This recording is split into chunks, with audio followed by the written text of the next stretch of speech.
Hi, hello friends, எல்லாருக்கும் வணக்கம் and welcome back to our channel.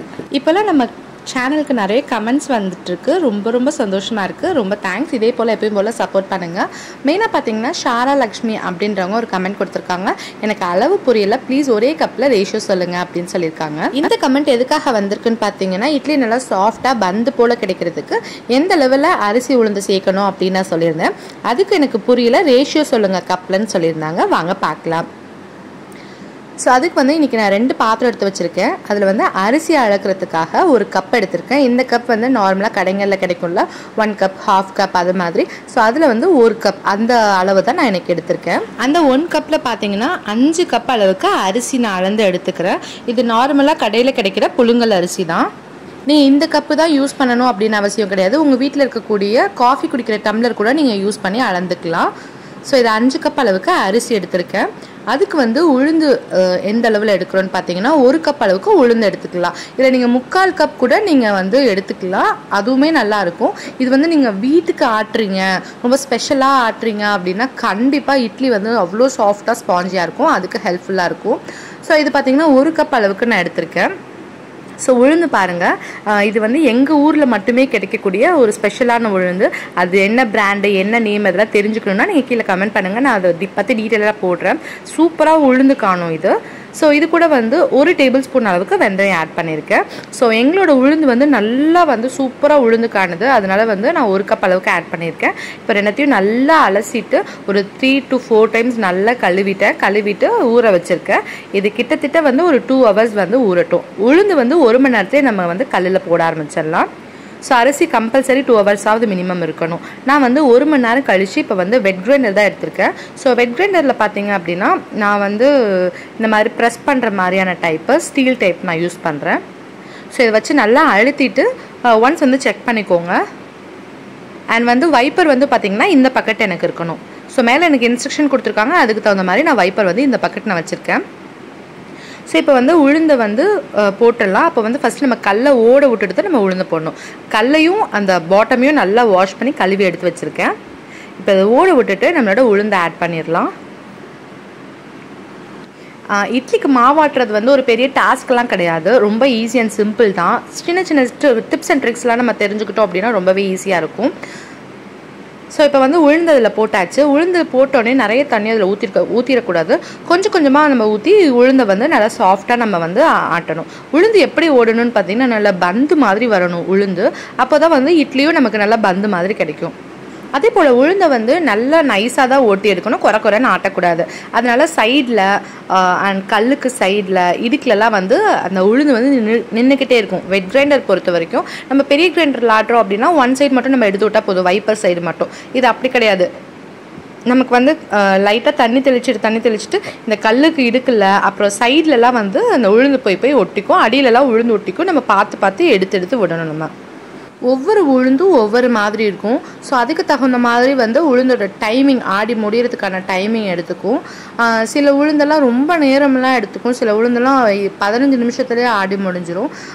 நான் எங்களுது வந்து கரெக்டாக 1/2 hour to 45 minutes வந்து ரெடி ஆகிடும். ஸோ இந்த உளுந்து பார்த்தீங்கன்னா கரெக்டாக 1/2 hourலேருந்து 45 minutesக்குள்ளே எனக்கு ரெடி ஆகிடும். ஸோ நான் கொஞ்சமாக தண்ணி தெளித்து நான் இந்த மாதிரி ஆட்டிக்கிறேன். இப்போ கொஞ்சமாக நான் தண்ணி சேர்த்துருக்கேன்.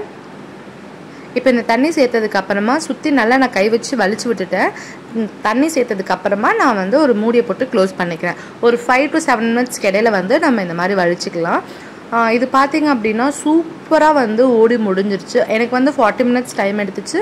ரொம்ப சூப்பராக ரொம்ப நைஸாக வந்து மாவு ஓடி முடிஞ்சிருச்சு. உளுந்து பார்க்குறதுக்கே ரொம்ப சூப்பராக இருக்குது. ஸோ இது வந்து நம்ம வலிச்சு எடுத்துடலாம். வெட் கிரைண்டரை பொறுத்த வரைக்கும் நம்ம நார்மல் பெரிய கிரைண்டரில் வலிப்போம்ல, அது மாதிரி நீங்கள் வலிச்சுக்கோங்க. கல்லை எடுத்துட்டு அப்படியே நம்ம தூக்கி ஊற்றணும்னு நினைக்க வேண்டாம். உளுந்தோட கன்சிஸ்டன்சி இந்த மாதிரி இருக்கணும். நம்ம தூக்கி கீழே போடும் போது பந்து மாதிரி விழுகணும். இந்த மாதிரி இருந்துச்சுன்னா பர்ஃபெக்டாக இட்லி நமக்கு கிடைக்கும்னு அர்த்தம். ஸோ லேசாக கொஞ்சமாக வந்து அதில் உளுந்த ஓட விட்டுருக்கேன். டோட்டலாக எல்லாத்தையுமே வந்து வலிச்சு எடுக்கலை நான். அது கூடவே வந்து நம்ம இட்லி அரிசி ஊற வச்சுருந்தோம்ல, அந்த அரிசியையும் நம்ம கழுவிட்டு நம்ம ஆட் பண்ணிக்கலாம். நீங்கள் ஊற வைக்கிறதுக்கு முன்னால் ஒரு 3-4 டைம்ஸ் நம்ம எப்படி வாஷ் பண்ணுறோமோ அதே மாதிரி ஊற வச்சதுக்கப்புறமா ஒரு அட்லீஸ்ட் ஒரு 2 times வாஷ் பண்ணிவிட்டு நம்ம போட்டுக்கலாம். கொஞ்சமாக தண்ணி சேர்த்துட்டு இதை மூடி வச்சிடலாம். இது வந்து நம்ம உளுந்து மாதிரி ரொம்ப கேர் எடுத்துக்கணும் அப்படின்னு அவசியம் கிடையாது.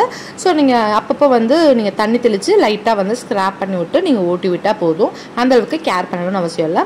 ரொம்பவும் வந்து நைஸாக ஓடிடக்கூடாது. ஸோ அதில் ரொம்ப கேர்ஃபுல்லாக இருங்க. ஸோ பாருங்கள், இந்த அளவுக்கு வந்து ஒரு ஸ்லைட்டாக நரப்பாக இருந்தாலே போதும். ரொம்ப நைஸாக இருக்கக்கூடாது, ரொம்பவும் குறப்பாக இருக்கணும் அப்படின்னு அவசியம் கிடையாது. ஸோ இந்த மாதிரி இருந்துச்சு அப்படின்னா நமக்கு இட்லி வந்து கரெக்டாக இருக்கும். மாவையும் வலிச்சாச்சு. இதில் வந்து தேவையான அளவு கல்லுப்பு சேர்த்துடலாம்.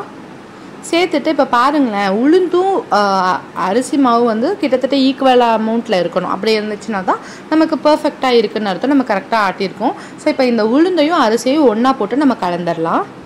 ஸோ உளுந்தோட கன்சிஸ்டன்சி பாருங்கள், நம்ம ஊற்றும் போது இந்த மாதிரி ரிப்பன் மாதிரி விழுகணும். ஸோ அப்படி விழுந்தால் தான் வந்து அவ்வளோ சாஃப்டாக இருக்குது அப்படின்னு அர்த்தம். இட்லியும் நல்லா சாஃப்டாக வரும். ஸோ இந்த மாதிரி வந்து உளுந்து நல்லா ஆட்டி எடுத்துக்கோங்க. ஸோ இப்போ இது ரெண்டுத்தையும் நல்லா உப்பு கரையிற அளவுக்கு நல்லா கரைச்சி எடுத்துடலாம். நம்ம உப்பு போட்டு எல்லாத்தையும் நல்லா கரைச்சாச்சு. இதை வந்து நான் தனித்தனியாக 3 பாத்திரத்தில் போட்டு மூடி வைக்க போகிறேன். ஸோ இதை நல்லா நம்ம புளிக்க விடணும். ஒரு 8 மணி நேரத்துலேருந்து 10-12 மணி நேரம் வரையும் நம்மளோட கிளைமேட்டுக்கு தகுந்த மாதிரி இது புளிக்கிறதுக்கு டைம் எடுத்துக்கும். பட் நம்மளோட ஊர் கிளைமேட்க்கு வந்து கிட்டத்தட்ட வந்து ஒரு 10 hours, அதுவே வந்து அதிகபட்ச டைம் தான். ஸோ இப்போ பார்த்தீங்கன்னா நம்ம சூப்பராக வந்து நெக்ஸ்ட் டே மார்னிங் நல்லா புளிச்சு மேலே வந்திருக்கு. ஸோ உங்களுக்கு நல்லா தெரியுதா டிஃப்ரென்ஸு? அவ்வளோ சாஃப்டாக இருக்குது. நான் உங்களுக்கு மாவு எடுத்து காட்டுறேன் பாருங்கள். ஸோ மாவு நல்லா சாஃப்டாக நல்லா பொதுன்னு இருக்குது. சூப்பராக இருக்குது மாவு. பாருங்கள் எந்த மாதிரி இருக்குது அப்படின்னு. செம்மையாக இருக்குது மாவு. கண்டிப்பாக நீங்கள் ட்ரை பண்ணுங்கள். ஸோ நீங்கள் கேட்ட ரேஷியோட அளவு இதுதான். இதை நான் வந்து இட்லி சுட்டு உங்களுக்கு நான் ஓப்பன் பண்ணி காட்டுறேன். இட்லி எப்படி இருக்குன்றதை நீங்கள் செக் பண்ணி பார்க்கலாம். ஒரு இட்லி பாத்திரத்தில் தண்ணி காய வச்சுருக்கேன்.